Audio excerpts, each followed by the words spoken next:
Hi everyone. Can you confirm that you can hear me, please? Yes, I can. Hello. Okay, awesome. So, so can you see my screen? Okay, it's coming up. Can anyone see my screen? Yes, I can. Okay, thank you. All right. All right, thank you so much. It's so great to have every one of us on this call. I'm excited and I hope that you are as well. I know, I mean, it's weekend. We could have been, lounging, having fun, just relaxing because it's been a long week. I want to believe it's been a long week for everybody because it's been a long week for me. But I mean, I was looking forward to this session and I'm glad that the day is here already. So let me quickly get started and let's start by getting to know each other essentially, right? So as you can see on my screen, by the way, the topic we are focusing on is transitioning and landing your first job as an immigrant. So I love to be sure that I'm speaking to my audience, to my people, right? So I would love to know if anyone on this call lives in the UK, US, Canada, any part of the world that you live in, can you type it and let me know where you're joining from? All right. So where are you joining us from? Are you joining from the UK? Are you joining from the US? Are you joining from Ireland? Are you joining from Canada? So you can type it in the chat. I have my eyes on the screen. Okay. So where are you joining us from? All right. Are you joining from the UK? Are you joining from the US? Okay, Laura is joining from the UK. Amazing. Thanks for joining us, Laura. Judith is joining from UK. Abdul Rahman from UK. Okay. Quite a number of people are joining from the UK. Michael Osama is joining from the UK. Kelvin, UK. Lots of UK people are on the call with us. Amazing. Gloria, UK. Okay, Osama, yes. London specifically. Thank you for that. Okay.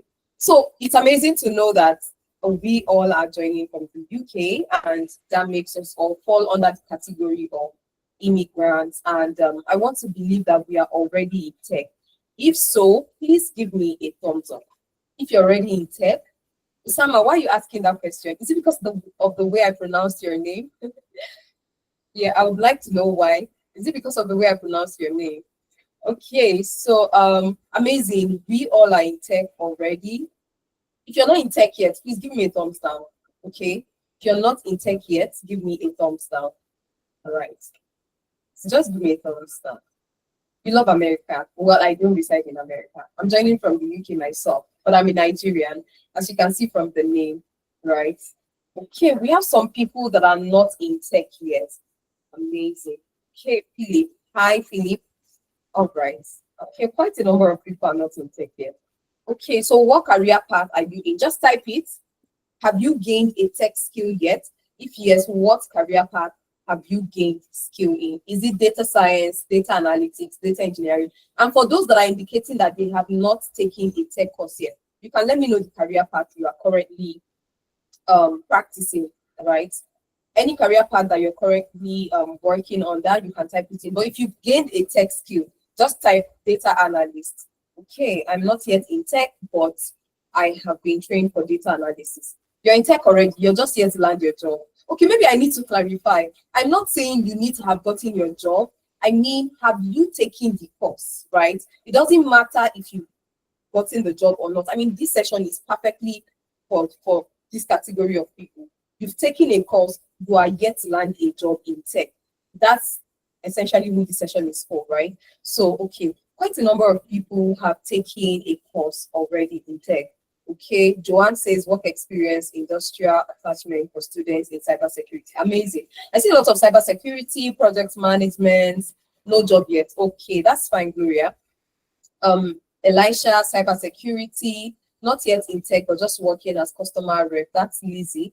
Okay, Michael, software, data science, data engineering. Amazing. I think this is good enough for me to know properly the category of people that I have on this course. So I will not be speaking off point or speaking totally out of something that concerns you. I want to focus on you and everything that concerns your career path and how you can excel in the job market itself. So again, like I said, most of us are immigrants, new country, new environment. We're not familiar with the localities, whether it's in terms of their commercial setting or any aspect of being in a new space, right? So how then do you thrive in an environment where you are very, very new to, right? You've taken a tech course, you're trying to get a job.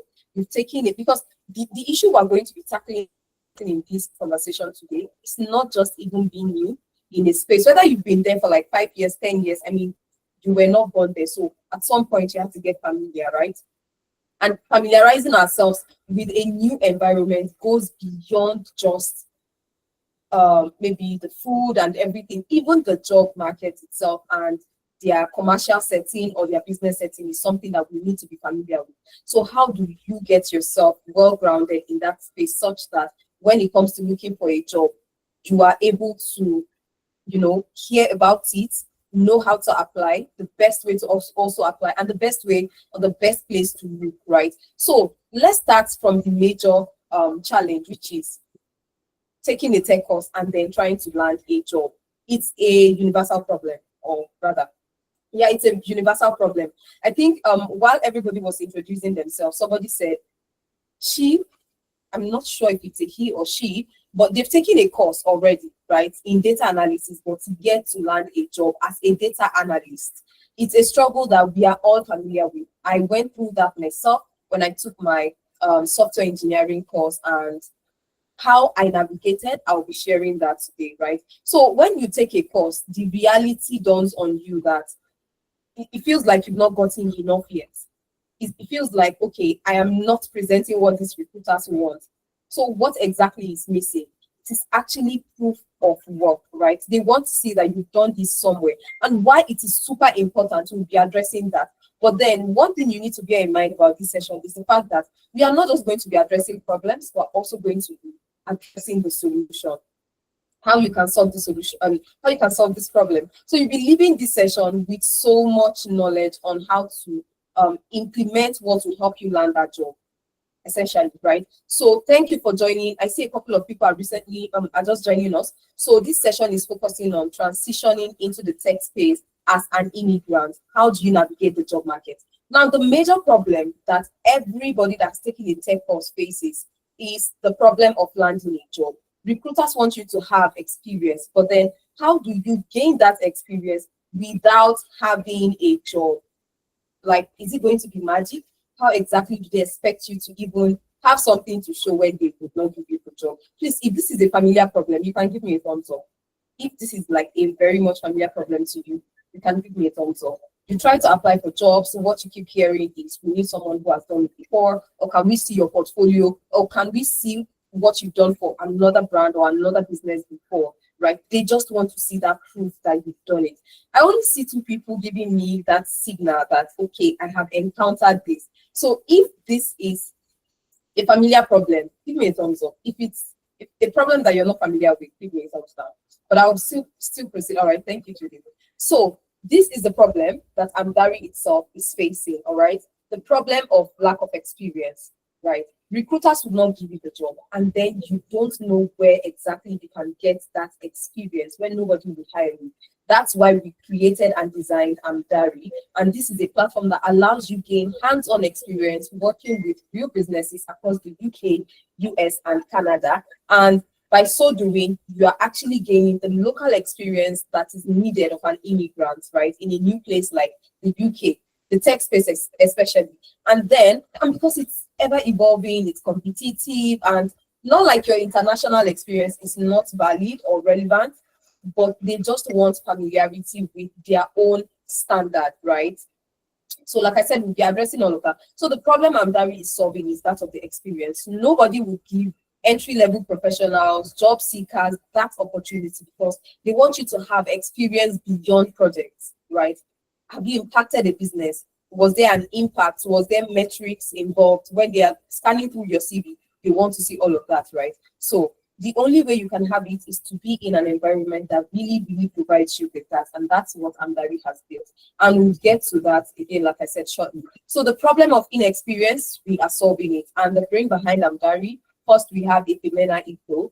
He's actually a seasoned tech professional in the data ecosystem, and he has worked across multiple industries in different locations like the UK, US, and Canada. He has worked as a contractor in the data science space. He has worked as a business data support lead in the UK. He has worked as a data analytics manager. I mean, his experience goes on and on. And majorly, one thing worth noting about Ifemena is the fact that he has been able to impact so many people who are looking to transition into tech and land their first job through different training programs in the data space, like I said, and also helping them land their first job, whether it's visa sponsorship jobs, the guidance they need to land this job. He has been able to really provide that. And we have quite a number of people who are testing and sharing the fact that, you know, going through the program with Ifemena has really helped them land that job. So beyond the contribution in the space itself, there is the aspect of human capital development and great impact. All right, so he has been able to train over 8,000 participants in the data ecosystem. Now, the second person I would like us to also give some form of thumbs up to is Adeza Suleiman. He is also a tech expert, and he has quite vast knowledge in terms of data ecosystem as well. He has worked as a data science consultant. He has worked as a data analyst, business performance analyst as well at Sahara Group. He has also worked as a data analytics consultant. So beyond being a consultant and working with companies, he has also impacted knowledge to a lot of tech enthusiasts who are looking to transition into tech and land their first job. And he has trained over 2,850 people collectively. And worth noting is also the fact that he has helped quite a number of them to transition into their first roles through guidance, mentorship, and also on the job support, right? So, I mean, it's amazing. And of course, Andari was built based off of all of the experience that they have had. And next is me. I am the person who is hosting this session today, and my name is Omomi Victoria Samson.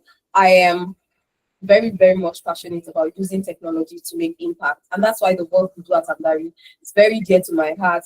When it comes to human capital development, I am very passionate about it. I have helped quite a number of people land job and also get internship with big organizations, right? I have experience working in software engineering, marketing, product management, and also tech entrepreneurship. And I've worked in industries like edtech, film tech, and also, like I said, marketing. Right. So when it comes to impacting knowledge, I am so passionate about it. Anything that helps people to navigate this job market, because I have been there, right? And I know what it means to really try to get your first job in tech, especially when you don't have much to show for it yet. All right. So it's amazing to be here, and I'm excited to be hosting this session, like I said. So let's get straight into the conversation of the day. What are the key things that we'll be focusing on? First, the secret to transition and land your first tech job as an immigrant.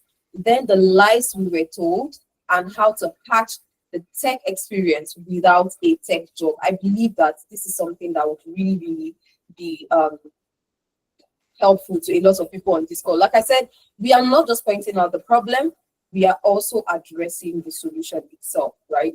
So let us proceed. And of course, yes, we'll talk about the Amdari work experience internship and how you can benefit from it, as well as the big review that we have for you.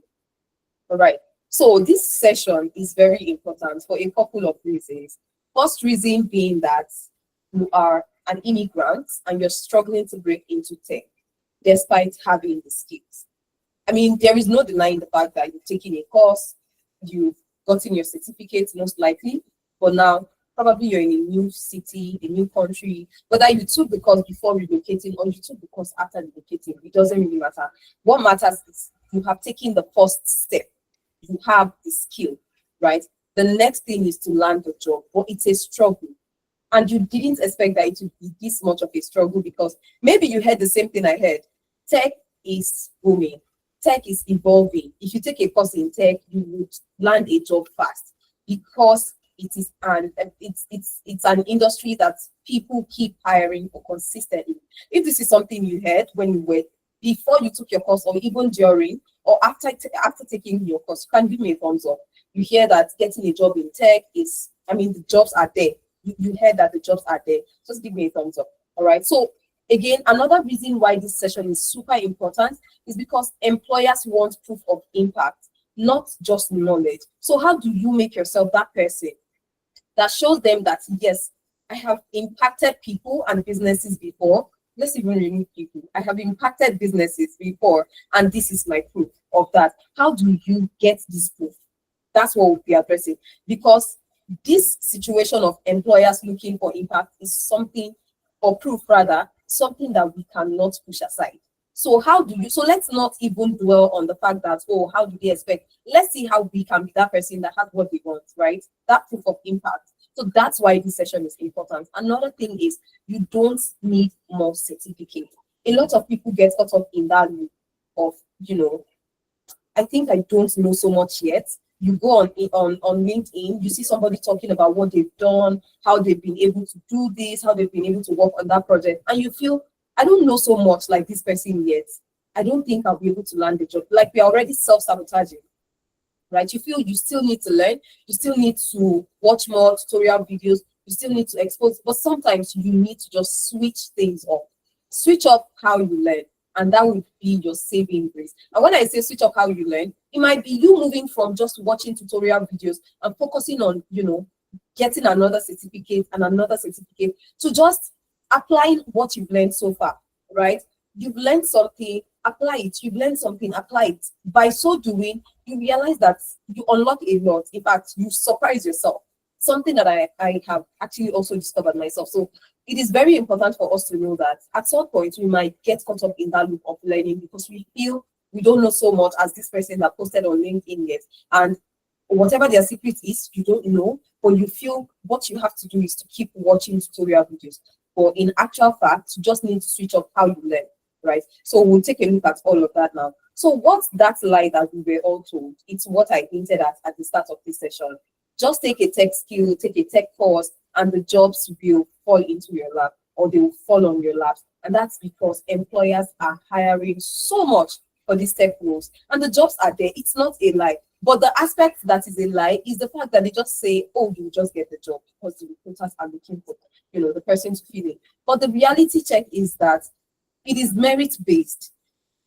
For you to get a job, it is merit-based, right? And your entry fee is majorly effort, work, and proof of all of this. Like, just dedicate your time, put in the effort, put in the energy, and you would have that as proof of what you've done. And that's like your entry fee.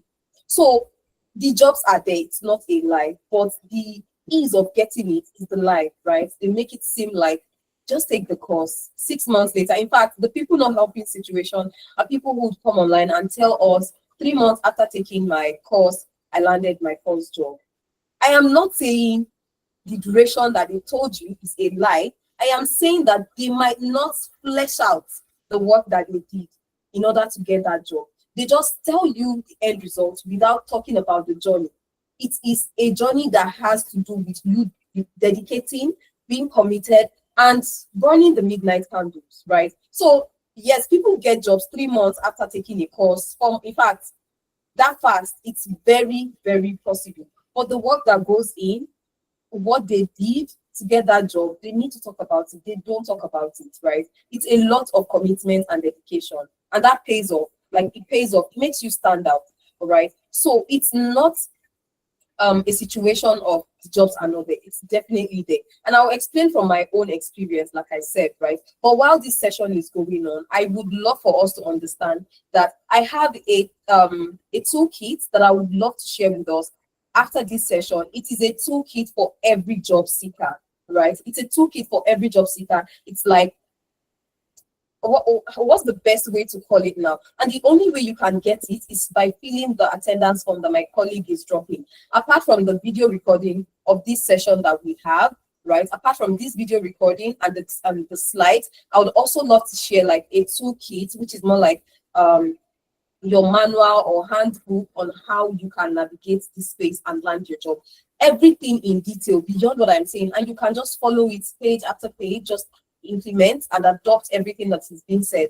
So for you to get this job seekers handbook, job seekers manual, you would need to fill in the attendance form. I would really, really love to share this with you so you can get so much from it.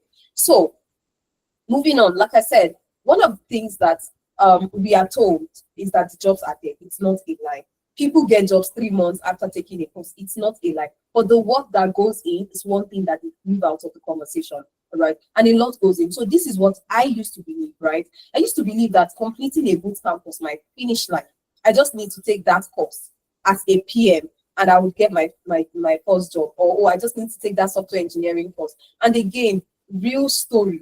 I took software engineering course in 2018, and one of the things that I realized was there is so much to learn. And I got bored learning by watching tutorial videos. I knew that there was so much, and this circle, this route of learning would not work for me. But to be honest, I did not start looking for a job, and I would explain why. I didn't start looking for a job because you see that same thing that happens when we are taking a course, right? Which makes, or when you see somebody post something, and then we start feeling like, I don't know as much as this person, and this person is like in the job market, or this person has gotten a job. So if people as good as this are out there, what are my own chances? Because I am analyzing my own skill set. I am analyzing and seeing my own skill gap, right? And seeing that alone is already making me feel the imposter syndrome is there. And I was already feeling some type of way that, am I good enough? Like, how am I going to land a job with what I know right now? So I knew that I needed to learn and learn and learn. So I realized, and again, another thing that I believed was that if I updated my CV and applied everywhere, I would get a job. It's not a lie. Again, what you believe is not, this is not me invalidating that belief. This is just me saying there is so much to discover. I made an example of people that would say they got tech jobs 3 months after taking a course, or 2 months, or different stories.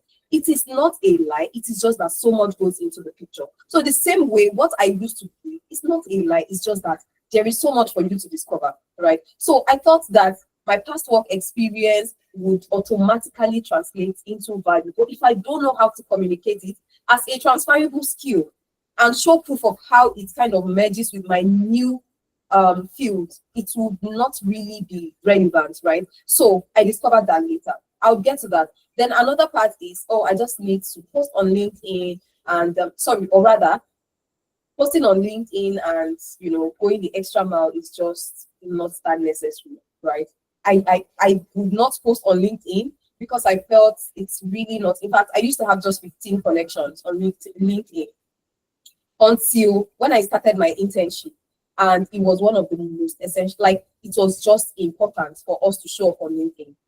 And thankfully, we listened and we took that feedback, right? We felt it wasn't necessary. Not that there was anything against it, but it was just not necessary. You don't have to post to get a job. It didn't matter. That was my belief, but I was made to understand otherwise, right? So what did I discover? I discovered that my certificate without evidence of execution was just a receipt. Now, I mentioned how taking the course, watching tutorial videos and everything was what I did, and I thought that was good enough to say, yes, I am ready, right? To say I am ready, not to even start applying, but yes, to feel ready, because when you feel ready, that confidence is high up there. So I felt taking the course was all I needed to feel ready. But when I started and I took the course, I realized that I was nowhere near ready. But then I figured out if I keep taking this course this way, I would keep feeling not ready. What do? I need to find myself in an environment that would foster my growth. And internship was just that thing that came to my head. And I reached out to a friend and I said, see, I know you are very big in this tech space. Can you recommend a place of internship for me anywhere, but a top-notch tech organization where I can learn, grow, and thrive? I just want to dedicate the next 6 months to growing so big and so fast. Like, I just want to grow, right? And then he went ahead and recommended a tech hub for me, and I was, brought on board as an intern for software engineering, and that was how we started, right? Then job applications are a numbers game. That was another thing I discovered. But relationship and visibility wins faster. I have grown in tech because of recommendations, and these recommendations come by virtue of the industry friends. I don't like to call it network, right? The industry friends I have made have really helped me go faster. Now, I was only able to make these industry friends by virtue of starting out in internship. Imagine me just learning in the corner of my home, right? And just burying my head in those tutorial videos, everything self-paced. I wasn't making friends. I don't know a software engineer like myself. I don't know a PM. I don't know anybody that can even recommend me for that next job, right? Or even recommend me for opportunities or what's going on in the space itself. So if I don't know people that can put me in that spot where I would be able to know what's happening or even apply for opportunities, then how would I grow in tech? So starting out by going for that internship helped me. And I started out by also developing the ability to build my industry friends. It started from there, right? And from this industry friend, you get to know, oh, there is this event happening, you apply. Oh, there is this person that I'm following who was talking about, you learn about a very big voice in the tech space. And you start following this big voice in the tech space. And that's how it goes on and on. So I realized that it's just not about sending my CVs, applying and applying. Sometimes to go faster and grow faster, or rather to go further and grow faster, I just needed that. I needed to leverage that relationship. And it worked for me, right? Again, another thing I discovered was that I needed to localize my value. When I talked about transferable skills earlier, this is where it comes into the picture. I needed to show how my past experience solved similar problems in a new context. And I'll play this out. I mentioned that I started out my career as a software engineer, right? And by the time I needed to like add more to my skill set, I went the route of product management. And when I did that, to apply for my first job, I needed to bring into the picture a lot of transferable skills and how that would solve a similar problem in this very new capacity if you hire me. And one thing I told them was, I have never led a team before, but I have led, a major aspect of the project that we worked on. So working as the front-end developer, I was also made the team lead, right, for every developer that was working on that project. So they needed to report to me. I needed to make everybody accountable. So that was already me managing that aspect of the project, right? And then communicating with the stakeholder. Why? Because we didn't have a project manager or a product manager in the picture. So they needed a developer that was also good with communication, right? And all of that. And that was a soft skill that I only discovered when I was in that environment. I didn't know there was something like communication being key, stakeholder management, I didn't know, or expectation management. But that internship really, really helped me get exposed. So that exposure, that industry exposure, that commercial exposure was 100% there for me. So I needed to bring in that experience into the picture. So I told them, I didn't lie during the interview. What I told them was, I have never worked as a PM before, but I have worked in that capacity, right? Because I was made the head developer and I led the entire team, and we didn't have a PM on board, so I had to do that. And that was, so now this is a new context, but I brought in how my previous experience would help me thrive. And the fact that I understand developer language. I am a developer. I understand stakeholder management because I have done that. So a lot of instances that needed me to communicate that. Then another thing I realized was that building in public attracted more opportunity. I got a job on LinkedIn one time because at the time I was, again, this job I just made reference to, this PM role that I went in for, and I had to like leverage my previous experience working as a developer and all of that. They reached out to me via LinkedIn. I was posting while actively, applying all of the knowledge I was getting during my internship as a PM, right? I was posting about it and going on and on, talking about it on LinkedIn because I have just discovered the new knowledge. I want to talk about it. It didn't matter if the likes were a lot. So I think another thing that people need to not worry about is the likes. The right people are most likely seeing your post, right? So if the likes are not a lot, don't bother about it. The right people, again, are most, as long as you are putting out quality posts, right? And you're communicating the scope. And you're communicating the scope. Please confirm that you can still hear me clearly. So as long as you're communicating the scope of your knowledge properly and you are able to pass that communication in a very clear manner, then you are good to go. So I was posting about it and this recruiter reached out to me. Hi, We saw your post about this, about that, and we are currently looking to hire a PM, and we don't know if you're open to that. And I said, I'm the person you're looking for. And then I sent my CV. I was invited for interview, and the rest is history, right? So it is very important for us to understand that when you are also speaking, you're speaking to the fact that there is the business impact aspect, right, that you have been able to achieve, right? So if you're working on projects, make sure that business impact is majorly communicated. They want to see that it's not just another random project, it is another impactful project. That's one of the things that sets you apart. I mean, we are talking about it for the purpose of standing out, right? We're not talking about this for the purpose of doing.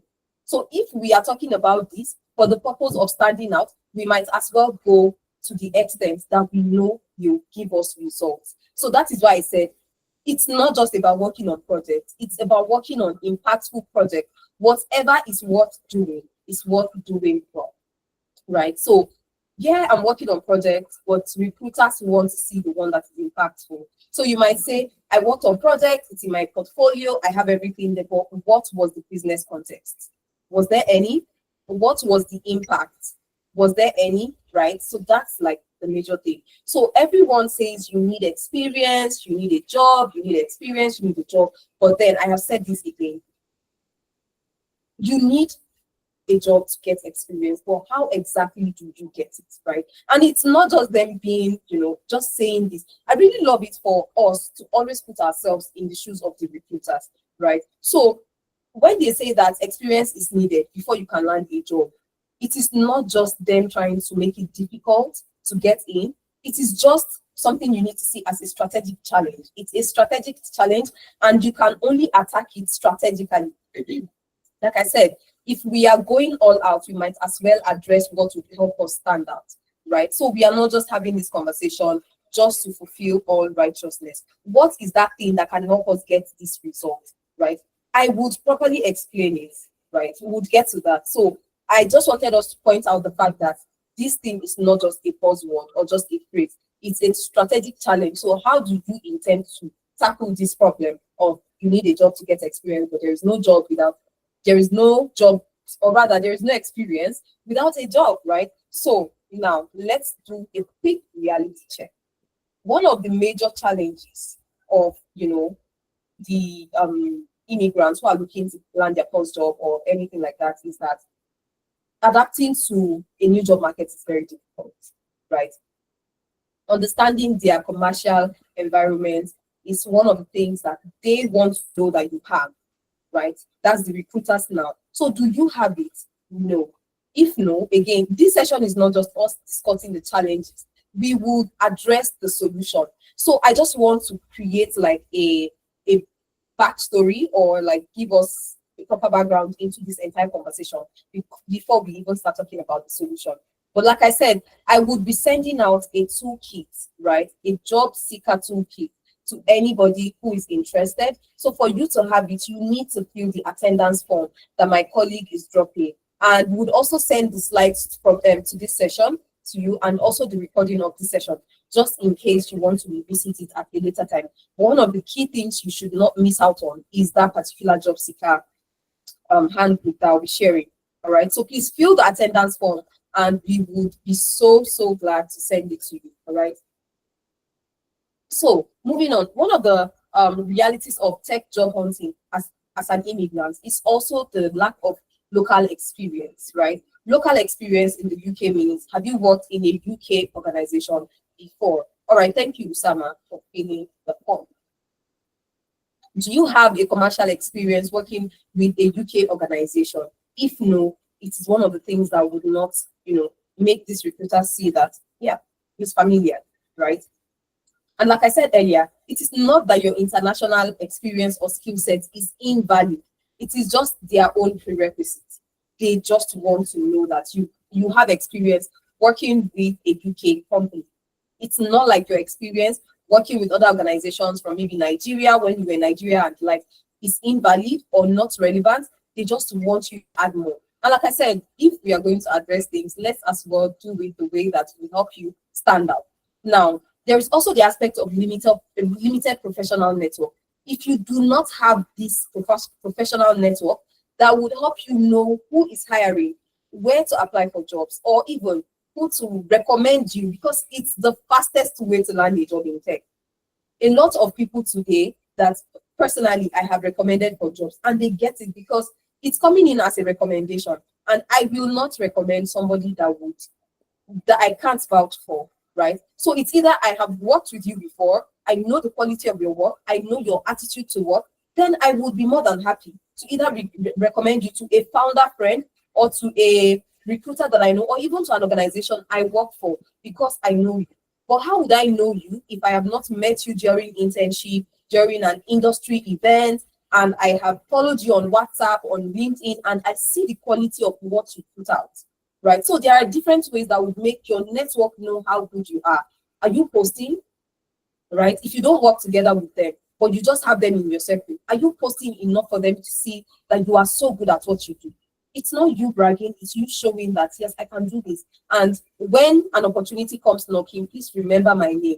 You are doing that subconsciously, and you are in their mind without them even knowing that, okay, this person. So the minute they hear of an opportunity, you come to mind, and they will definitely recommend you, right? So if you have to intend to build that relationship, please do that. If you have to attend industry events in the tech space, please do that. And when you exchange contacts, it is not meant to be another contact on your phone.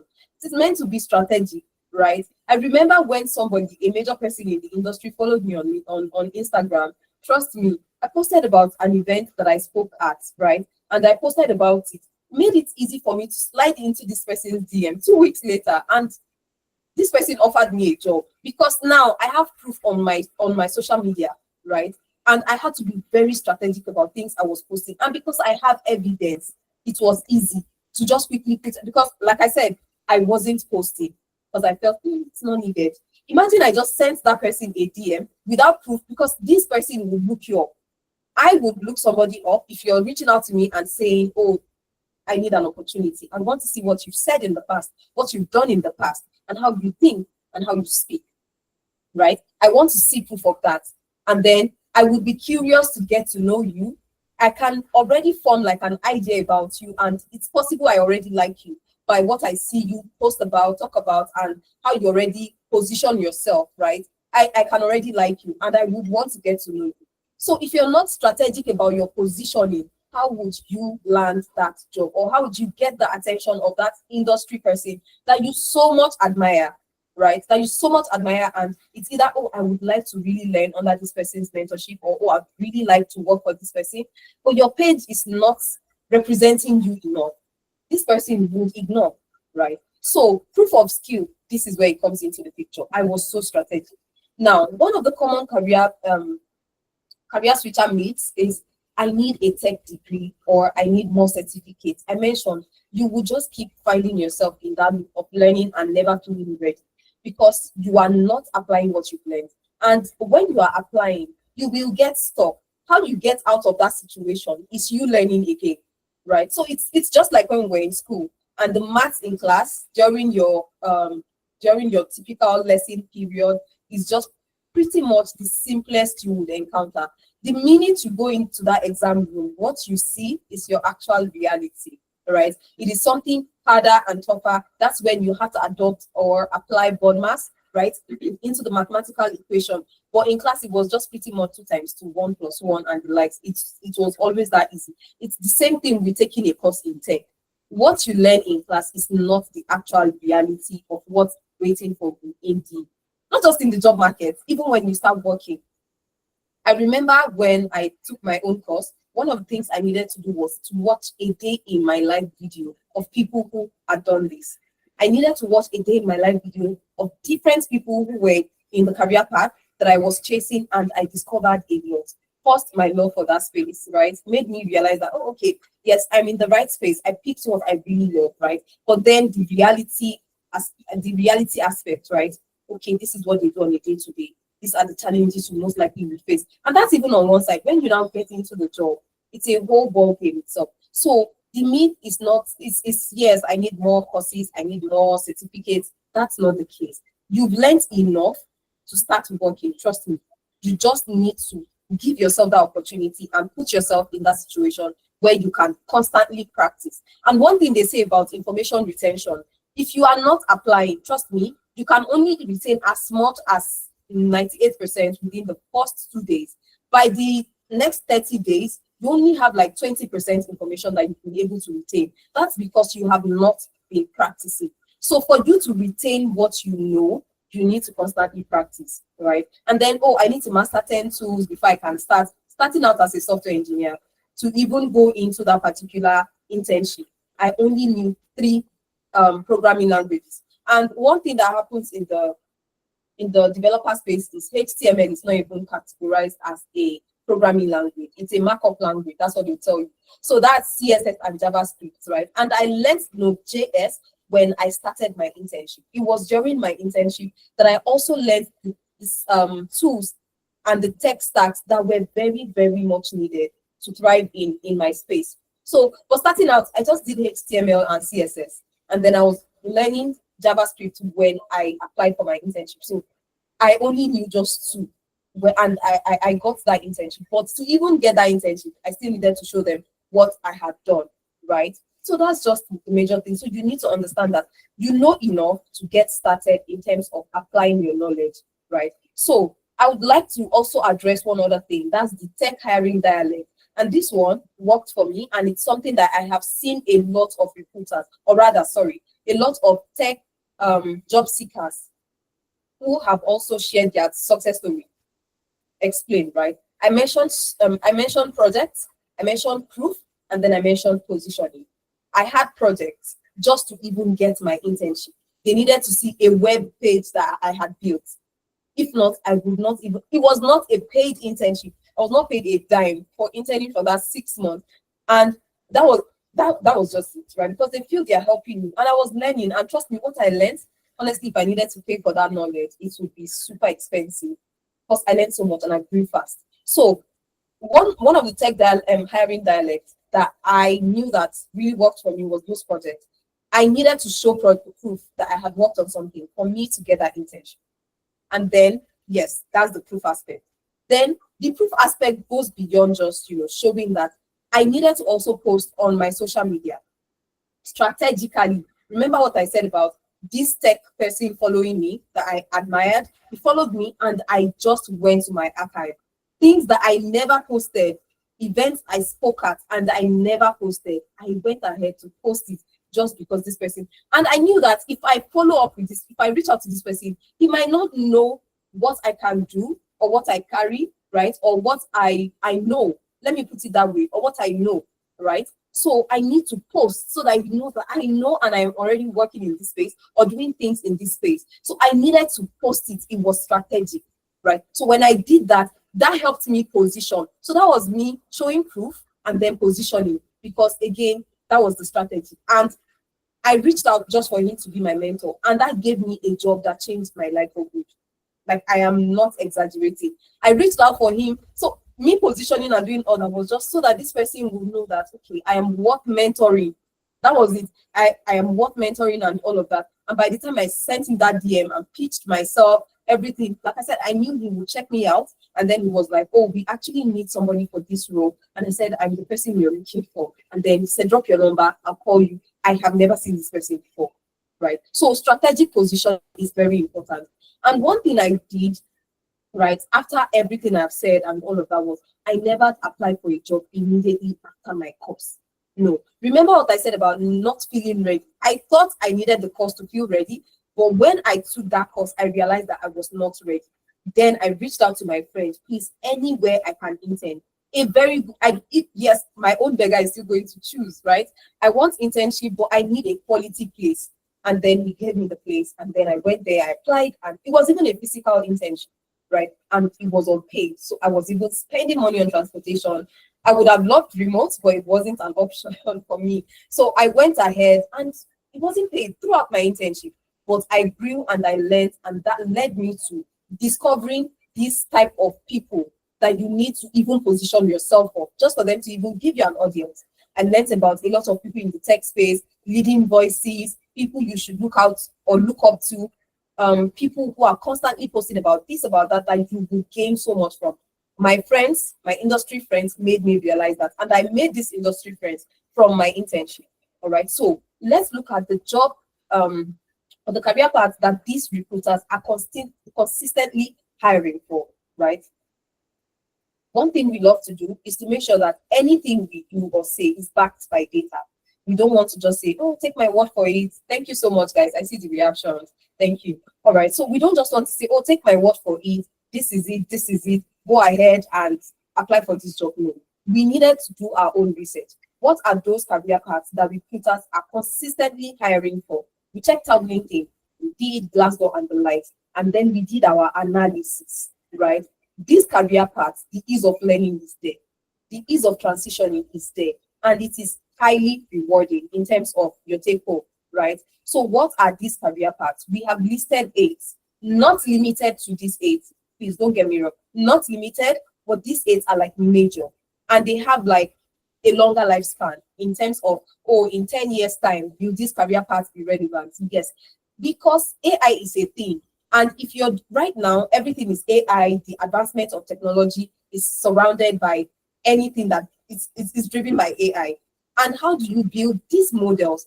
You need data to build the knowledge base that this particular AI is going to even, function on. That's why data professionals will always be relevant. And then we have the PMs and the SOC analysts, pen testers, and GRC. These ones fall under cybersecurity. These career paths are very relevant. Fintech companies are building their platforms every now and then. Compliance, policies, and everything needs to be taken into consideration. People's information needs to be protected.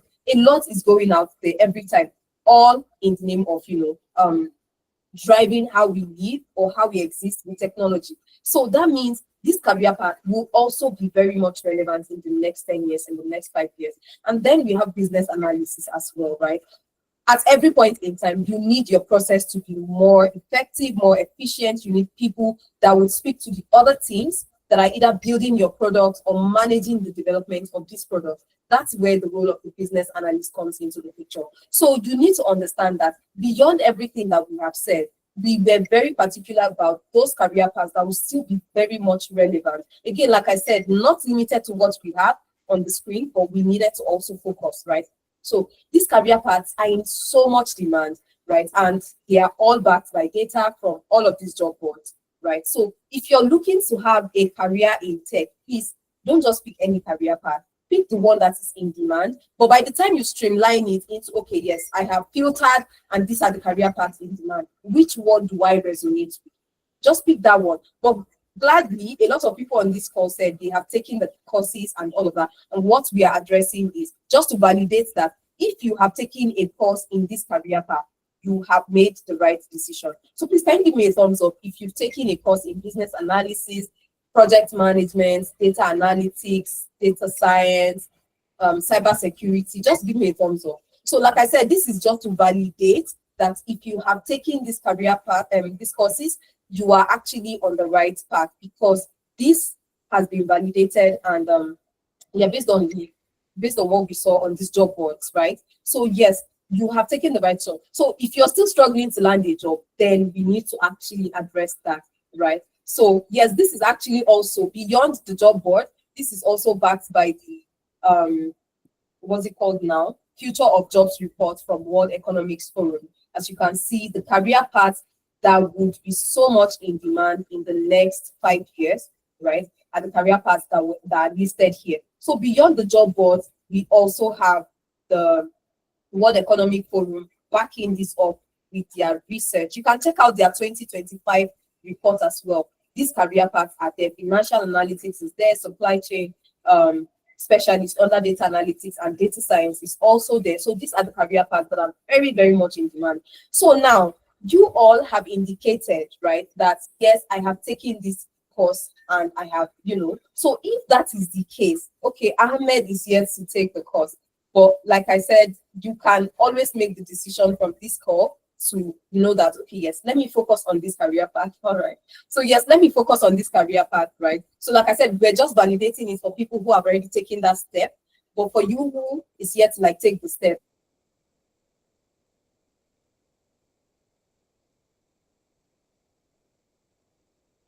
to work as, and then you can take it up from there. So for people who have taken these courses, right, what's the reason why you're still struggling to get a job? If Omoumi has said, oh, it's validated, if the job boards have said, oh, it's 100% in demand, and if World Economic Forum is also saying they are going to still be relevant in the next couple of years, that means you need to do certain things right, right? Do you have do you have a job, or rather, do you have an experience to show for it? Like, oh, I have worked in this capacity on a project, or I have done internship, right? So what employers want to see exactly is that you have done the job before, right? Can be in the capacity of internship, can be in the capacity of projects that have high impact, right? Like I said, you can work on any project, but if you want to stand out, we might as well address the things that will give you an edge. And that's what this session is about. This session is not about helping us to have a mediocre mindset. No.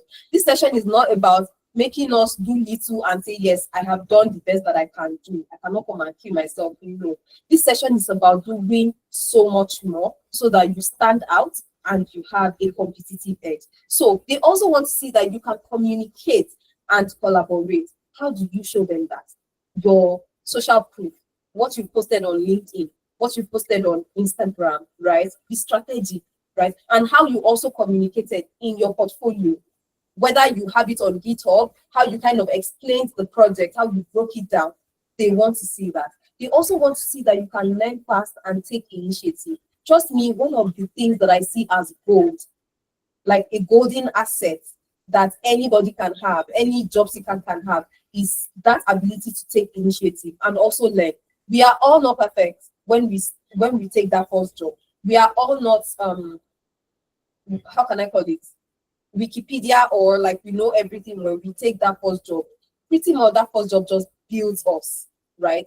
It builds us. So if that is the case, you need to understand that it is very important to know how to communicate. Please, I see all of the messages in the chat. Trust me, I would come to that shortly. We are almost getting to that.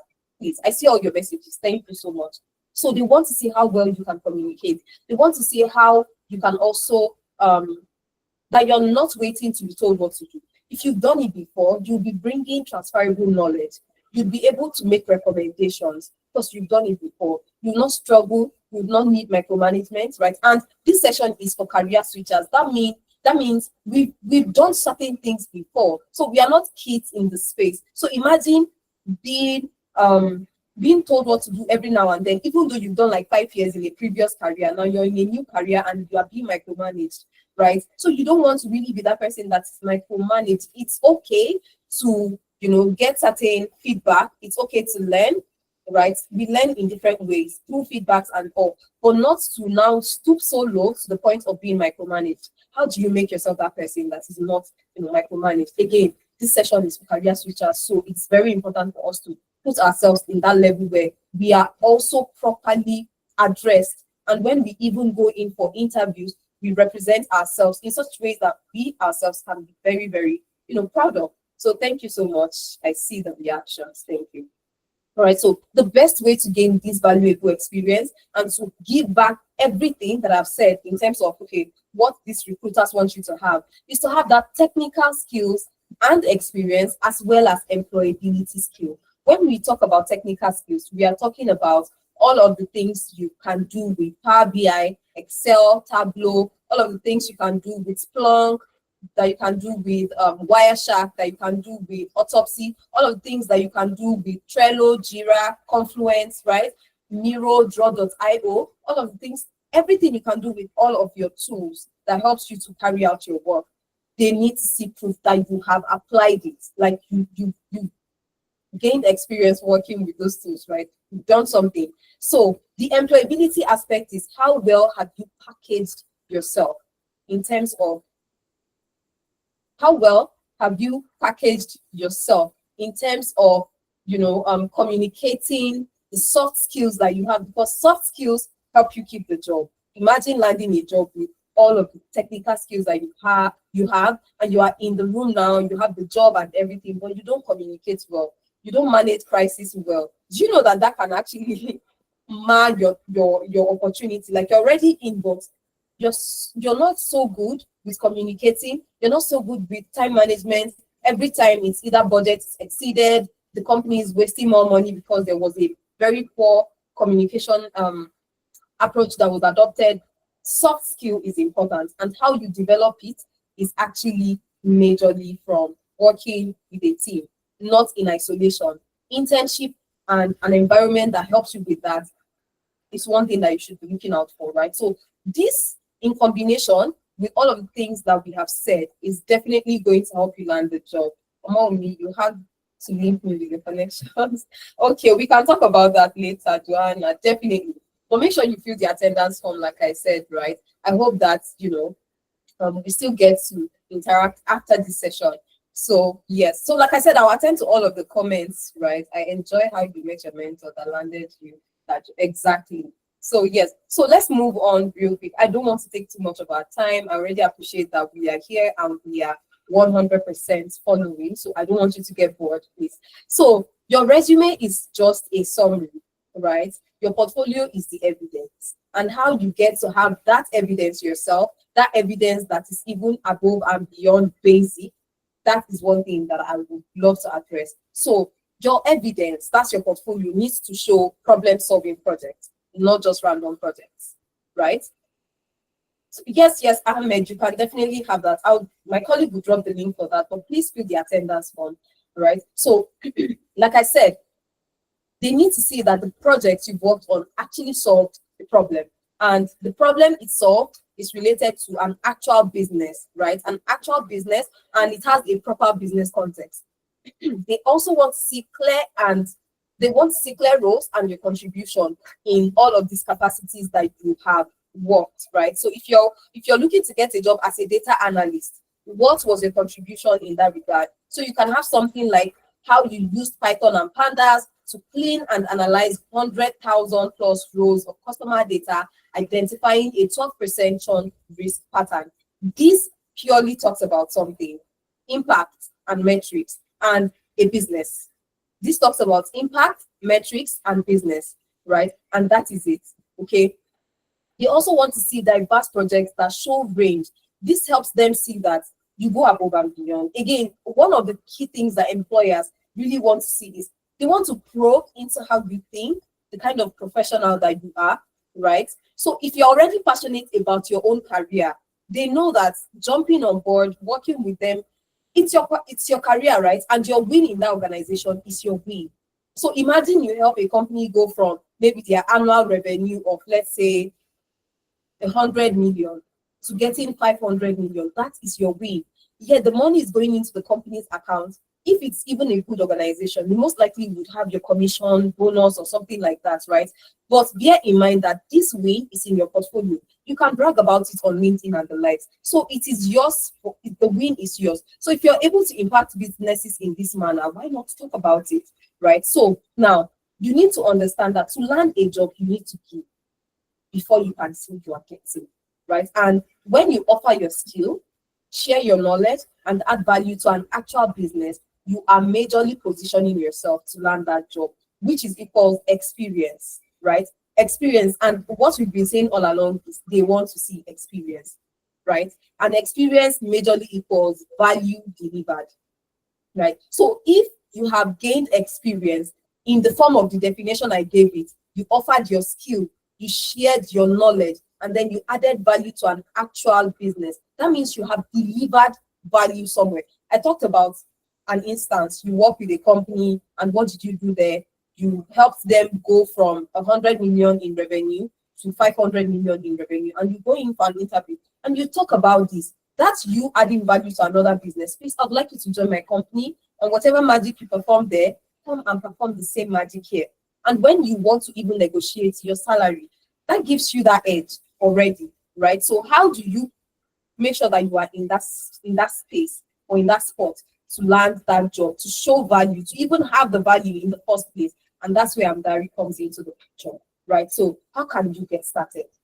The chicken and the egg situation. You can call it the catch-22 situation. You can call it the paradox, the contradictory situation, which is you need experience to get a job. You need a job to get experience. How can you hatch this? It is very simple. Amdari has created that environment that helps you hatch it. Importantly, business context. We have business partners across the UK, US, and Canada, and they have given us their business challenges. Initially, we used to place people on actual internship with them, but a lot of people got disappointed. And how do I mean? Imagine we tell 5 people that we'll place you on internship with this organization in the UK. The organization comes back to tell us that, oh, yes, we know we said we'll take 5 people. Now we can only take 1 person because there is no resources available. And by resources, remember that they'll be training you on the job, right? And remember that you are not exactly adding value immediately because you're still learning on the job. So they most likely would not have that resources to say, oh, yes, we are taking 5 people and the like. That means we have to go back to the remaining 4, and that's a disappointing message. So for us to be able to sustain this that we are building at Amdari, we also needed to make sure that the system accommodates as many people and as we want to take in, right? We don't take a lot of people, we take in limited number every time, but at the same time, it's enough to give quite a number of people an opportunity to thrive, right? So we proceed to, okay, you can't take in these people because of resources. We would provide the resources in our organization. We set up the system that would really help these people to learn on the job, right? And to thrive and to get that management, that support and everything that they need. But can you give us your business challenges? And that was it. Yeah, sure, why not? So we have these business partners, and then they give us all of these business challenges. We assign it to our interns, people who come on board and say, yes, I want to intern at Amdari. I want to gain actual work experience that will give me actual projects that equals business impact in UK context now. Now, because Amdari is located in Canada, right? But we also are registered in the UK. And if we give you, don't let me jump, we'll get that. But this is me pointing out the fact that we give you work reference letter after your internship or even during your internship, if you need it. Say you get a job, because we have quite a number of people that get, jobs on the program or even just interviews and the likes in the course of the program, not just when they are done. So because of that, the reference letter is available even before you are done. So we assign these business challenges to different teams. If you're coming on board as a project manager, for example, it's possible the challenge you're working on is to build an AI platform for this business partner of ours. And that means you'll have to work with a business analyst, right? That's your team. You'd have to work with a software engineer. That's your team. You'd have to work with a data analyst, most likely because there has to be something that has to be analyzed. That's your team. So this makes up your team. You guys come together, arrive at the solution. In different cases, solution can mean anything. Solution in the case of being a PM means you guys make sure that this product goes live. In the case of the business analyst, you need to analyze the business process. What's working, what's not. People drop off when, maybe trying to check out what's the situation. Is it because the form process is so long and they're always just lazy to fill it? Reduce it. What are those fields that are not relevant to the information that the data analyst need, right? Take it off. Let's focus on the most important thing. UI designer designs a new checkout form. The PM supervises the entire process and it is delivered. Maybe, we are going, we are doing Black Friday sales next week. We need this to go live before Friday next week. Make sure that this goes out as at Wednesday. So you guys are going live maybe by latest Wednesday. It has been tested. The team has tested exactly. So this is how this internship is structured. So you are not working in isolation and you are not working alone. So when you guys are done, the presentation is the aspect where, okay, the business analyst comes and says, yes, after checking out the different ways that, yes, the internship is virtual. It's 100% remote, so you can join from any part of the world. So after the business analyst has done, okay, the checkout process is really the reason why people drop off. We notice that there are a lot of, form fields that are not needed. That's this person doing their own presentation after analyzing the process, right? And then they tell the PMs what's next to focus on. So we need to build a landing page, or rather, we need to make the checkout process simpler and more direct. And then the PM gets the message, maps out what has to be done, right? Creates the PRD for the product designer and the developer. They go ahead to design a very simple checkout form. Once the designer is done, he presents it. This is what we have before the developer will develop. So when we talk presentation, these are like the unit stages of presenting, right? And that is how you present your part. and this is it, this is it. And then by the time it's done, it goes live and the project is completely done. You have impacted this business because now maybe more people will get to check out, right? Because data backed it up. The process is so long. Maybe you guys even put out like a survey form, whatever the business analyst has decided to use in, gathering the actual data so that they are not assuming. Now, once you have done this with your team, you can go ahead and add this to your portfolio on LinkedIn, on the, your CV as well, because we will be revamping your CV for you in the course of this internship. So we say that you have impacted this business in this capacity, right? And this is the impact, this is the impact. We help you revamp your CV and even your transferable skills, we make sure that it reflects. So when revamping your CV, we are adding Amdari's experience that you're coming to get as your most recent experience. Let's say you're joining us as a data analyst. We put on your CV, data analytics consultant at Amdari, because like I said, you are working with a couple of our businesses and business partners, not just Amdari, not just one business partner. So, and in the course of doing that, some businesses are in the logistics and supply chain industry. Some are in healthcare. Now, this is giving you diverse industry knowledge. Like I said, one of the things that recruiters would also prioritize is when they see that your knowledge is diverse, right? They know that, yes, you're coming on board with so much. So you'll be working with different companies because in the course of your internship, let's say you're interning with Amdari for 6 months, you'll be working on nothing less than 10 projects,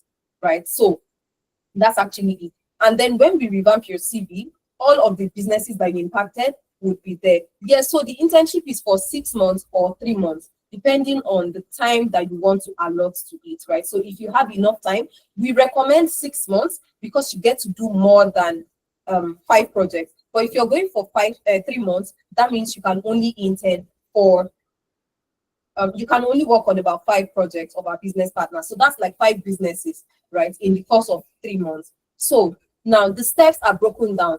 And like I said, step 1 is where you get the brief from our business partner. Step 2 is where we team you and pair you up. Step 3 is where you get to present. And then, of course, step 4 is where we get to do the revamping of your CV. So your CV is not filled with lies that, oh, I did this, I did that. You actually impacted these businesses, all right? So how it typically works is we assign this project to Amaka, who is a data analytics consultant with Amdari, and she has just finished a project briefing session.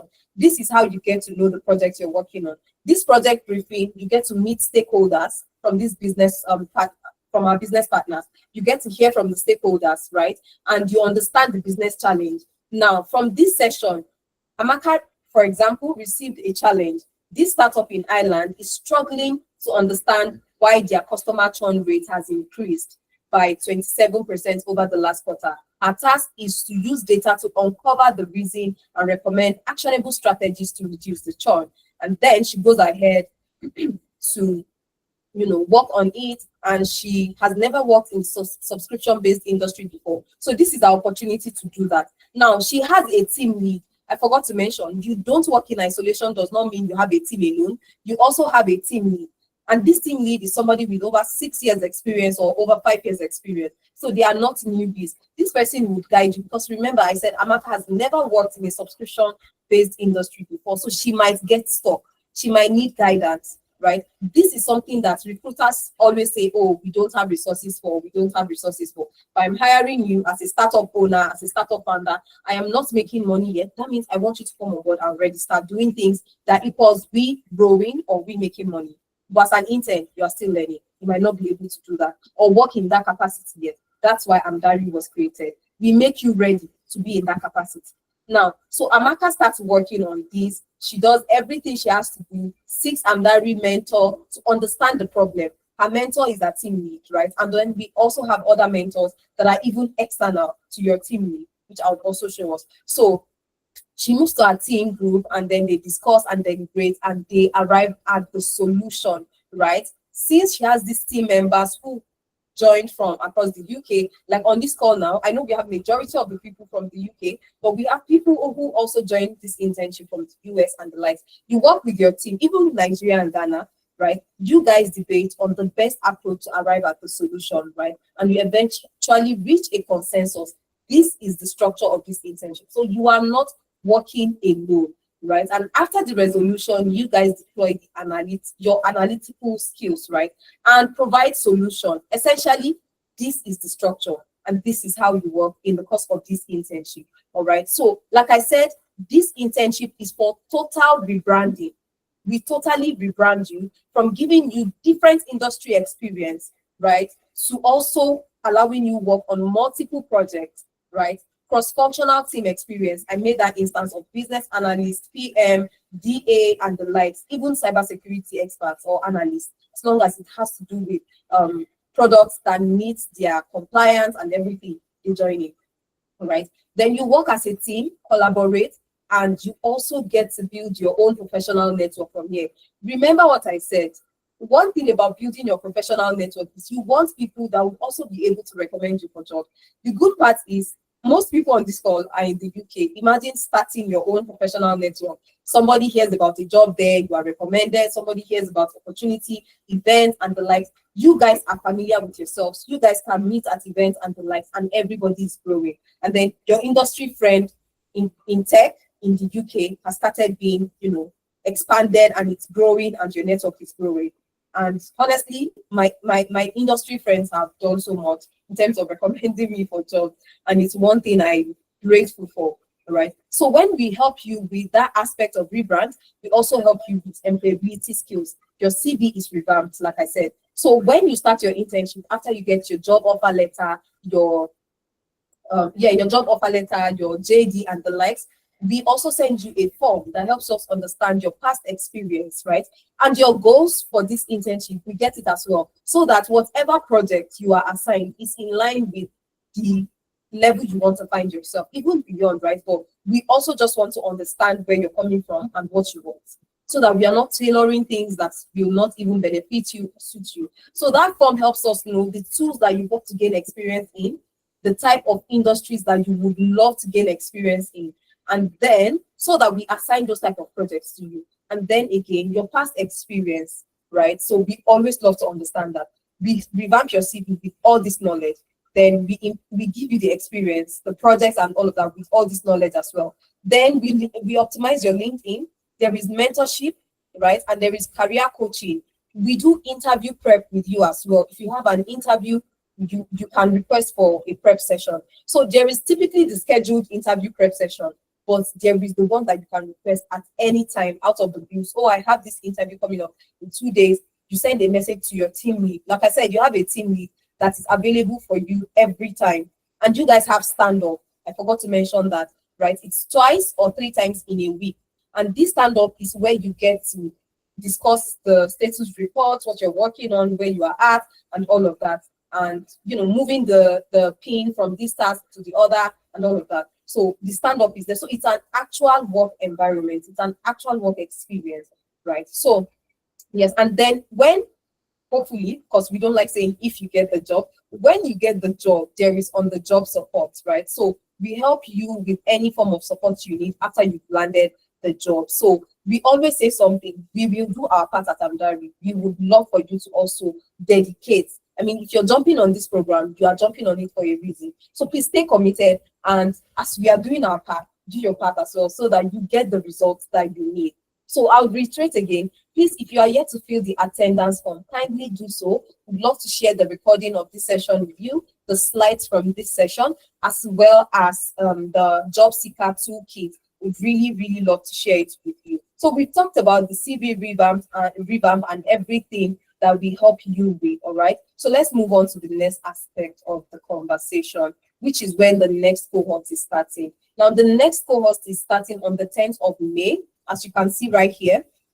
It's starting on the 10th of May. So for you to secure your spot, if you want to go for 3 months, it is originally 500, but because of this session, we are slashing it down for the first 5 people who will be securing their spot, as well as we have limited slots. We've been running this discount for like a couple of weeks now. So we are trying to close up the slots. So if you would love to join the May 10th cohort, you can do that by securing your spot for 3 months or for 6 months. We are running a discount, like I said. So original fee for 3 months is £500. but you can pay £390 and you get to pay in 3 installments. So you don't have to pay everything today. You can secure your spot for 3 months with just £130. And if you're going for 6 months, you can pay 5 times. That's 5 months. And you can secure your spot with just £150, right? And your next payment will be due in a month's time, and the next one in 2 months, like that. So you're spending 6 months with us, you're paying your fee for 5 months. You're staying with us for 3 months, you're using the entire 3 months to make payments for your program. So like I said, you can pay in 3 installments. You don't need to pay the entire 390 today. Just secure your spots with £130 if you're going for 3 months. And if you're going for 6 months, secure your spots with 750. My colleague is dropping the link for enrollments in the chat, right? So how many days a week is the session? It is every day, Monday to Friday, right? It's an actual work experience, but it is very flexible. You are expected to dedicate at least 1 hour to 2 hours of your day, because we understand that a lot of people are career switchers. A lot of people who take up this program, they are career switchers. Some are doing their masters, so they are already occupied with other aspects of their personal life. So we expect you to commit at least 1 to 2 hours. We recommend 4 hours, but if you have just 1 to 2 hours to dedicate, just make sure that you show up. Your meeting time is not going to be imposed on you. You all will have to agree on a time that works for you as a team. And based on the time that everybody has agreed on, you get to have your stand-up. It's not every day for stand-up. It's 3 or twice in a month, right? In a week, right? So your stand-up is like 2 times or 3 times, and it's based on the time that your team has agreed on. So it's not Amdari saying, oh, this is the time, or your team is saying, oh, this is the time, right? Yeah, so for those working, how do we have them? Yeah, so like I said, the meeting time is based on what you all have agreed on. So we will not be imposing a meeting time, right? So yes, so everything is well communicated with you as a team. So to secure your spot, please click on the link that my colleague has just dropped, and I would also drop it now in the chat. Right? So I just dropped it myself. So yeah, just drop it in the chat. And sorry, I just dropped it again. My colleague also just dropped it. So just click on it to secure your spot. This discount is for a limited number of people. You can secure your spot with either £130 or £150, right? So if you're going for 3 months, £130. If you're going for 6 months, £150. And we would love to have you join us. And that's how the internship works. I'd really love to also show us, and I'll start taking questions, but let me quickly show us a couple, because I know not a lot of people join at the start of the session. So I would love to show us some of the testimonials of people that have taken this program before. So let's quickly take a look at that while I share my screen. All right, just a minute.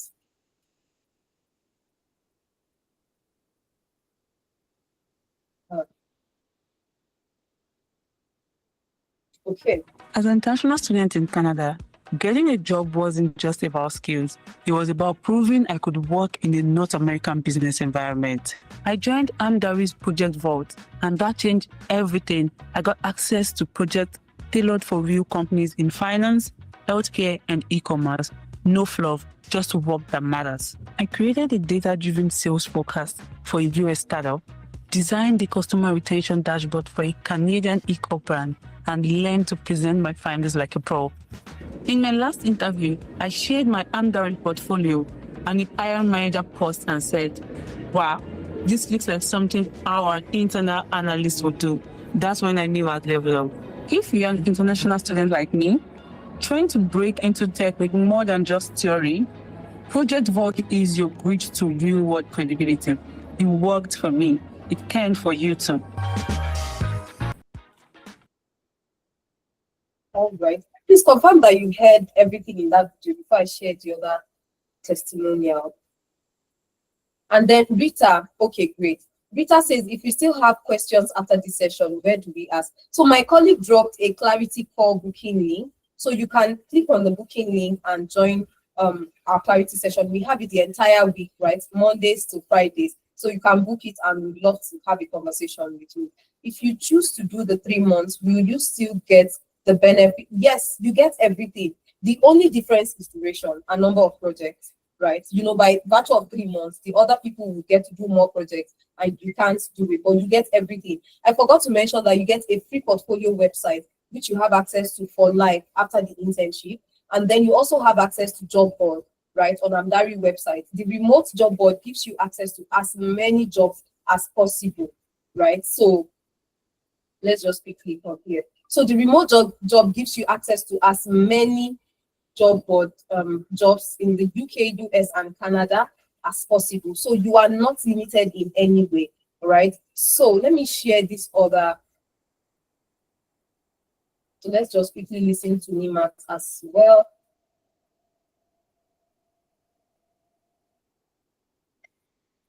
So I'll just make it brief.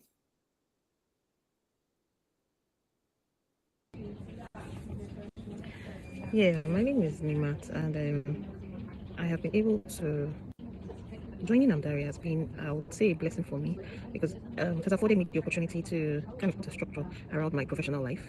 Initially, I was going in all directions, picking up different kinds of. Today, I'll see business analysis.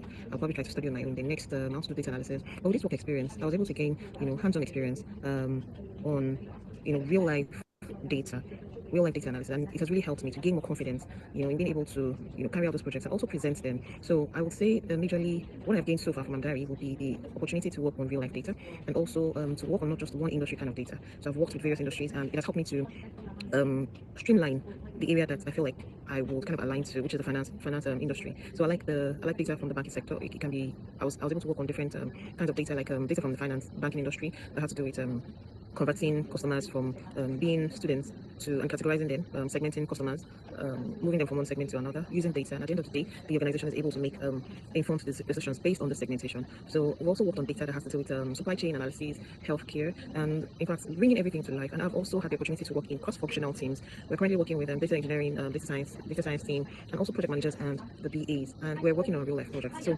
it's an opportunity that I have never gotten anywhere else. I mean, I've gone to several different schools and trainings and opportunities like that, but this one is it's just a different one, and I have become more confident in interviews. I've become more confident, to defend what I know and also to project the knowledge that I've gained, the experience I've gained, and so far so good. The sky is the limit. I'm still very much in the work experience, and so far it's been an amazing journey. And I would recommend Amdari to anyone looking for industry experience, as this is a great opportunity for you because you'll not only be in your field, you not only interact with people in your field, but you rub minds with people in various departments, just the same way we work in any industry. And it has helped me close that skill gap, which I've been trying to close for a long time now. All right, sorry, I didn't want to take too much of our time with the video, but please confirm that you heard the video as well, because there are times that this Google Meet can be very funny and you can't hear that you can't hear the sound. Okay, great, thank you, Gloria. Okay, so to respond to you, Arthur, yes, SOC analysis, right? 3 months it's the same price for all our programs. 3 months. Let me go back to the page itself, right?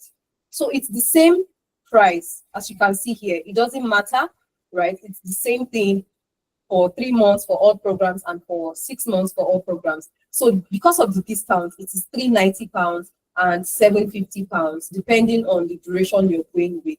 And like I said, you can pay 3 times, 3 installments, or in 5 installments. It depends on yes, Gloria, the same thing, the same price for project management. All of it is the same pricing. What if I want to join the program after 3 months? Yes, Swaga, I hope I pronounced your name right. Yes, you can join when you're ready, right? Yes, you can join when you're ready. All right. The only difference is this discount might not be available, and it's possible that the price has also gone up, right? So there are a lot of people that would plan to start in 2 months' time, but they would secure their spots from like today or this month. So we have quite a number of people that will be starting in May, but they've enrolled since February, for example. So we have people that enroll in anticipation, right? Just maybe because of the discounts at hand at that point in time, or reasons like that. So if you would love to secure your spot, please ensure that you use the link that my colleague is dropping, and I'll take questions now. So please, if you have any question, can you? Okay, Lanre, hi, your hand is up.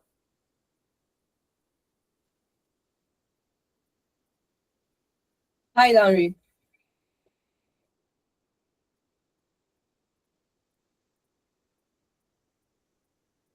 Hey. Can you unmute? Are you able to unmute? Because I think we have a couple of hands raised. Hi, Ozzy, can they unmute already? Please, can you allow them unmute themselves? So please feel free to unmute yourself and yeah. So Larry, if you can unmute yourself already. Hello? Good evening. I was Hi. unable to access the form. I left a message, but I don't know if anyone saw it. Okay. Okay. Thank The you. attendance form or the payment link? The attendance form, Okay. You said we should send it to your email, right? if it's possible. I'll just leave my Yes. email address. Thank you. Okay. All right. Thank you. So my colleague will get your email address. Please drop it again, just in case you missed it. All right. Hi, Adebayo.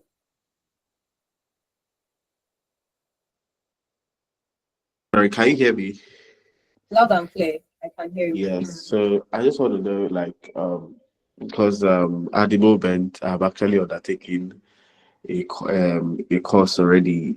So and I'm actually quite interested. But the thing is, when is the next cohort aside from me, so I'll be able to know. Okay, I mean, after I'm done with, because I just heard about this. So yes, but I'm quite interested. But I would like to like enroll in another cohort session, if that makes sense. Yes, it does. So the next cohort is in June. So if you would love to join the June cohort, and like I mentioned, right, if you want to prepare in anticipate or rather secure your spot, fine. But if you want to wait until then, that's also okay. So yes, but the next cohort is in June. Okay, all right then. Thank you so much. All right, thank you. Hi, Adelie.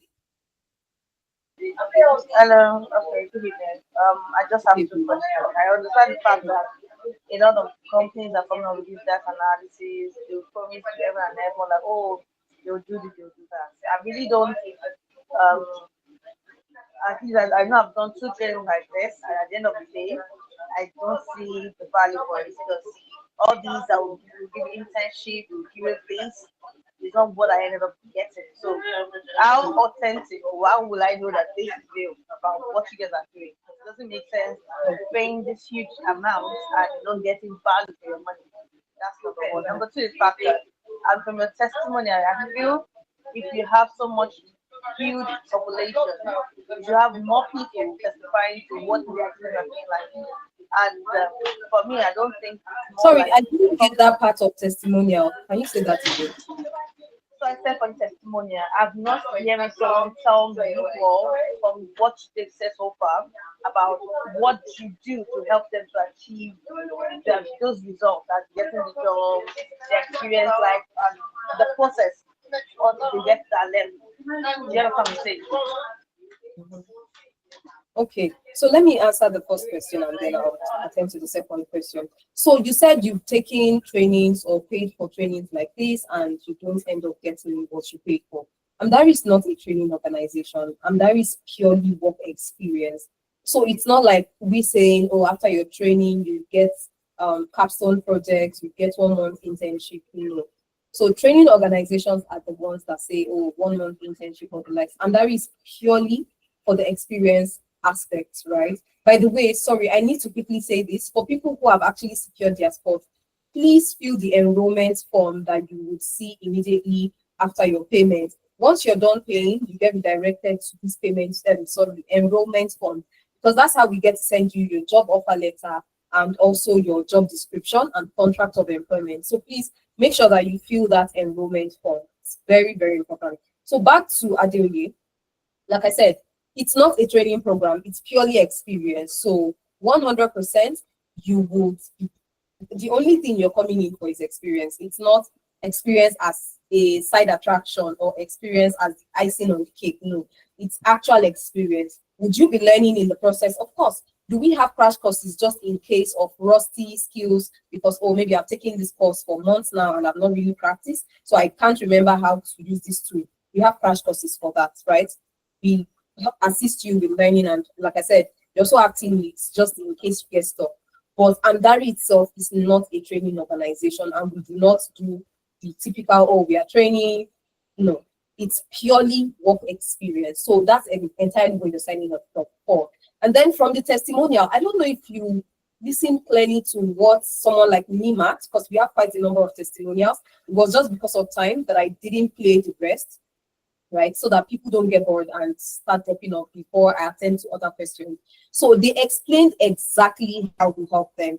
Nimat mentioned how she worked on actual business data, right, and actual business challenges for actual organizations. And that was even after I had played, or rather explained how we delivered this particular, I'm going to the slide, how we delivered this particular internship for you. So I don't know if you were on the call when I did that. So I really explained the process. So if you would still need more clarity at DOE, you can register for the one-on-one clarity call that we're having anytime this week, and we'll definitely love to have you on that so we can provide clarity. So I explained exactly how this process works, and the testimonial that we also played so far, they explained it in detail. In fact, Nimat did justice to that. So before the end of this session, I'll just take more people's questions, right? And then I'll play maybe 2 more testimonials, because we have quite a number of those testimonials, not just 1 or 2 people. But like I said, I wanted to be able to address everybody whose hand is up. But in case I am unable to attend to all questions, please, you can book the clarity call with us. All right, so let me take Martha. Hi, Martha. But yes, Adeoye, I hope that clarifies it for you. Please, can you let me know?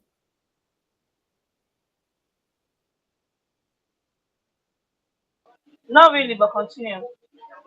Okay. Hi, Martha. Are you there? Hey.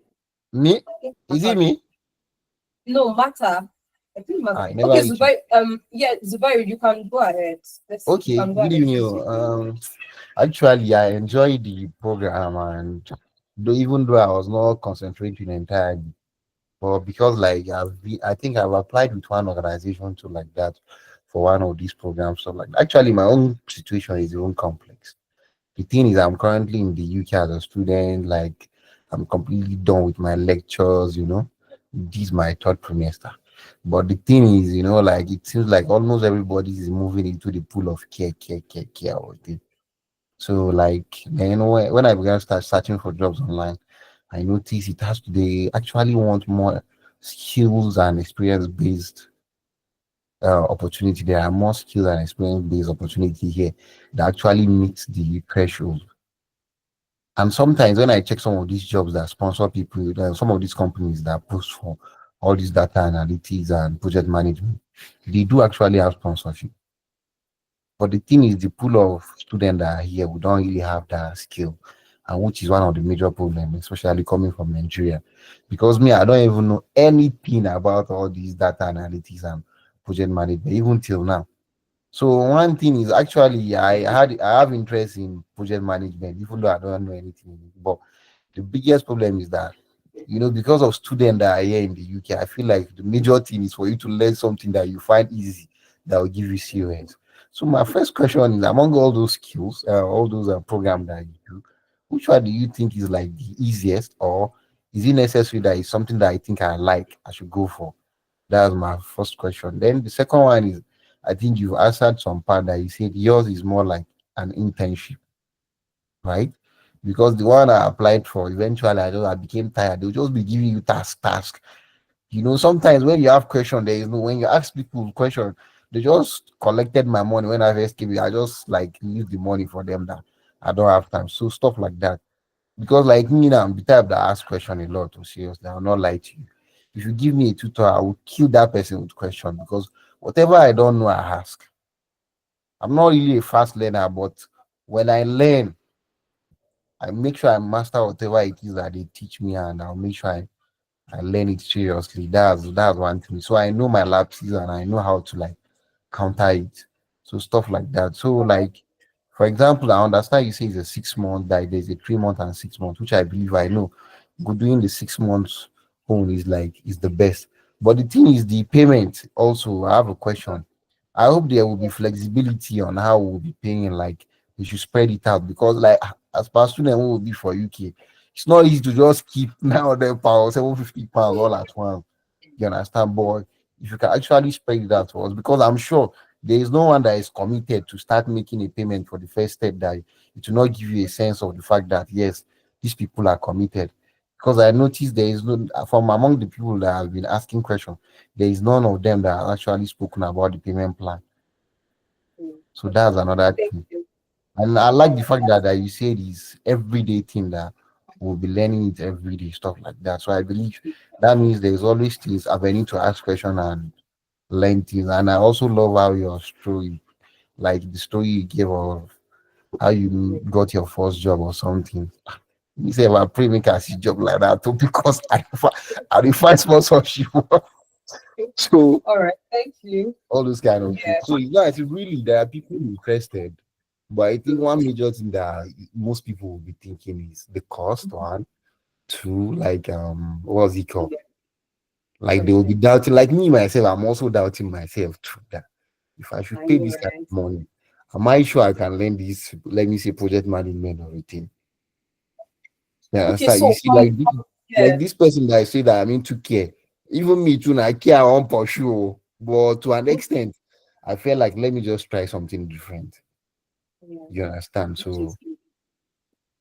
All So right, the thank you so much, flexibility regarding the payment and stuff like that. So Yeah. So the that, flexibility regarding the payments, because I think we have more people in the chat too asking around payments. It's very flexible, and you can pay in 5 installments if you're going for 6 months, and if you're yes, going for months, you can pay 3 times. So that's every month you're paying, right? So it's very flexible, and it is not limited to the first 5 people that pay, right? It's whether you pay tomorrow, it's open, okay. right? So it's very So flexible. Yeah.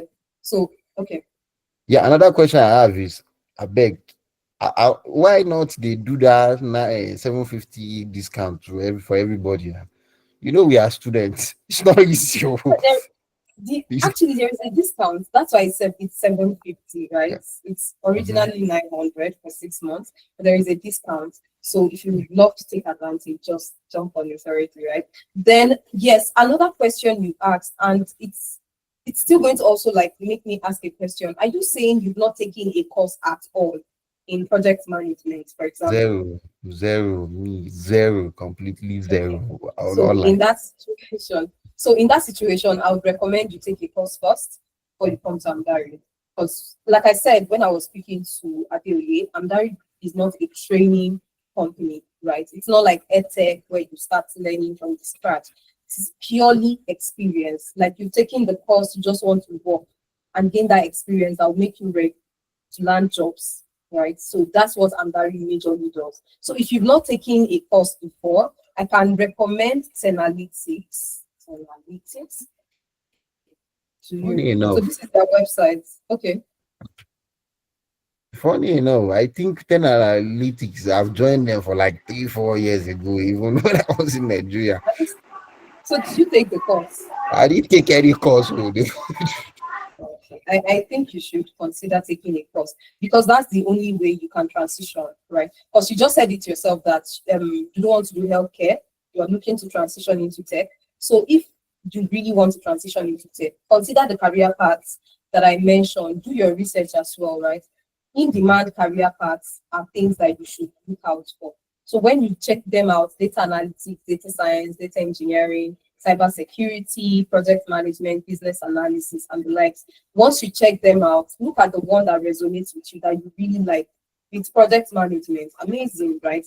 You can then enroll for a course with Analytics. I just dropped their website address, so you can just enroll. But for you to start an internship at Andari, you need to have taken a course. We don't expect you to know too much or everything. In fact, if it's just 3 tools that you know how to use, that's fine, right?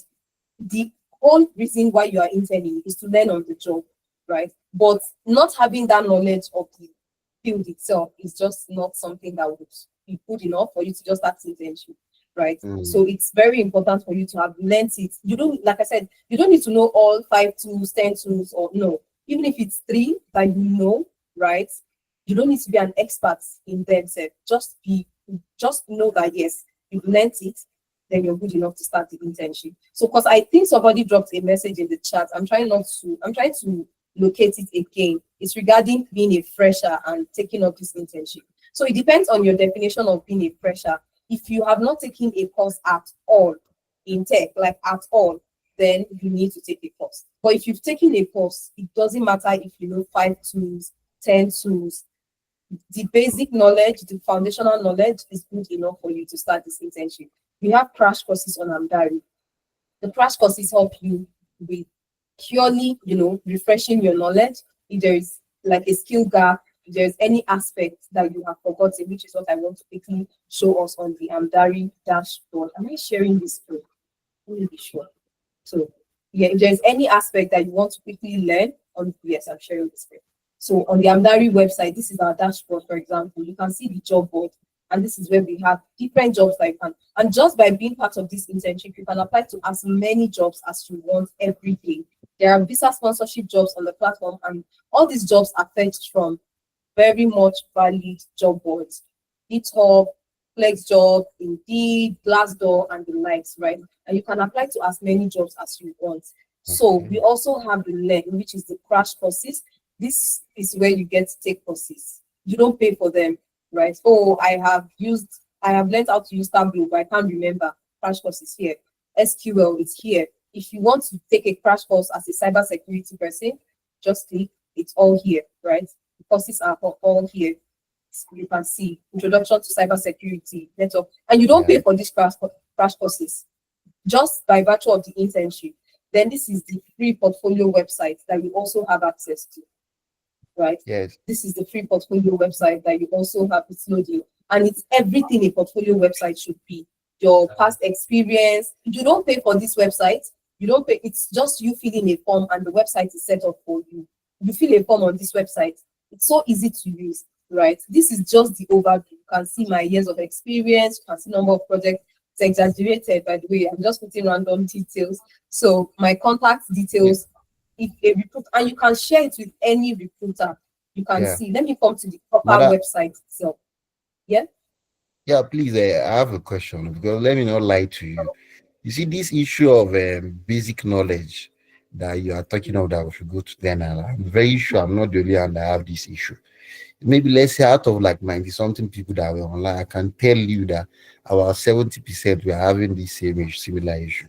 But I think why not you should inculcate in, I think, in one of the 6-month program, a way to like bring in freshers into it, or maybe you had an extra 1 month if it's possible. I'm just suggesting. Yeah, it's a good suggestion, to be honest.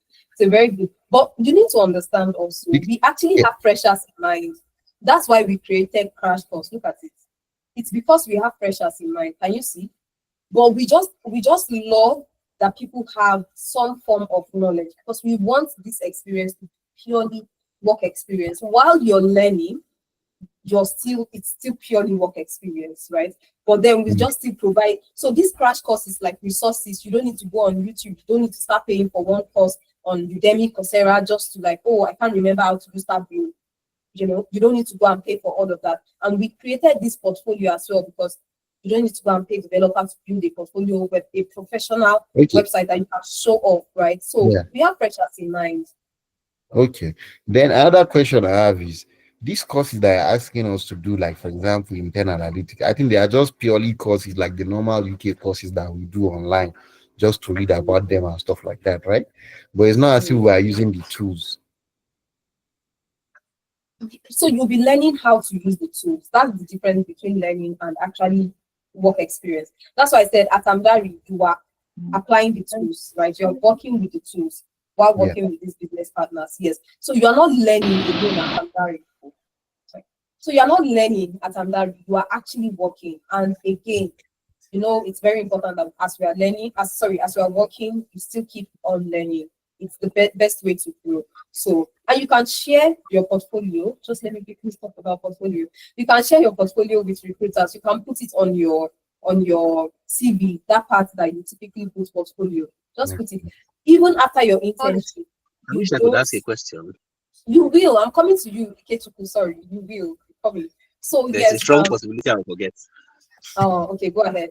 Go ahead. Sorry. So 2 things I'm worried about, right? First of all, I've listened to the presentation and it's absolutely fine, but one of the issues I have is that with the companies that will be working with, isn't it possible they would not want their data to be given out to the public? Yeah. And then So there is secondly, part of NDA. Okay, go ahead. and then secondly, there is also a small category of people, I don't know how small it is, which I unfortunately happen to fall under. I've not taken any course, but I am probably very good in almost all the tools that you are talking about. You get Okay. so So how do you get does that good work if as you well? didn't take a course? Yeah, it works. It works if you know how to use the tools, because you'll be learning to apply them in an actual business setting, right? We don't expect you to have worked before just to, I mean, if you're already like working and all that, you would not need an internship. So yes, you can actually jump on it if you're so good, like you said, using these tools already, right? I mean, people have different ways of learning. I love to call myself unconventional as well when it comes to like learning or different approach to doing things. So if your approach has been unconventional, that's very, very okay, as long as you know how to use them, right? So that's also why we created Learn. It's because we still have it in mind that people might still need to refresh, their knowledge. They might still need to just get better at this or that. So yes, while you're applying it, you can still learn. So yes, you can definitely jump on it. And the aspect of the project privacy and the organizations themselves. Yes, there is the aspect of confidentiality. We took that into account, so it's well covered. So it's not just this maybe CBN or something. No, it's not put out there like that, right? So, but it's just very important for us to have this actual data and this actual business challenges so that people have something quality and major to work with. So yes, Yeah, but then there'll be a limit to how much you can quote on your CV that you worked with Coca-Cola, for instance. Yes, And that's why Amdari is having what you this put on your CV. Yes, that's why Amdari is what you put on your CV. So when you have your CV revamped, what you have there is, I think I have something on my screen here. What you have there, for example, is going to be data analytics consultant, project manager, or the likes at Amdari, but you consulted for our business partners. So I have worked in an agency before, right? And working in this agency, I was like the project manager, web project manager. So we had different clients, and when I would work on my CV, none of these clients. We worked with Bank of Industry. We worked with what's the name of this organization? SGCN, something around corporate governance. I can't remember their name. We worked with a lot of organizations in that agency. It was a proper work, right? But my CV did not carry all their details. It was just how the different, and it's something I could have put because it was not even an internship, and I worked there for I think about 2 years, right? So it's just like an agency or like a consulting firm. So that's how Amdari is in this situation, right? So yes. So when we work, even reference letter that we prepare for you, everything regarding that is 100% attest to the fact that yes, we worked with Amdari, we worked with Amdari's business partners, and we did this. And the contact details of Amdari founder is what you have there. And when they reach out or when they want to confirm, and people reach out for reference letter in different manners. The one we filled yesterday, for example, was just like a link that the company sent in. So it wasn't us sending a letter, it was us just filling that form, write the digital signature of the founder, fill in the name and everything and contact details, and they can call him. Another one that we filled for another person, still yesterday, that one was just the company itself sending an email to the founder of Amdari, right? And he just needed to confirm that yes, this person interned with us. So different ways, different organizations that have either hired our interns full time or like have always reached out in different ways. So it might be like you need the reference letter itself. It might be that they just need you to fill a form or a phone call. However they reach out, you are assured that you get what you want, right? So yes, these organizations, the details are protected, right? And also there is also NDA, especially very important for cybersecurity professionals. Very, very important when they are coming on board. So yes. Yeah. Mo, I want to appreciate this presentation. You actually did a very good job. To me, I'm not actually in the tech space. I had interest but lost it long time ago.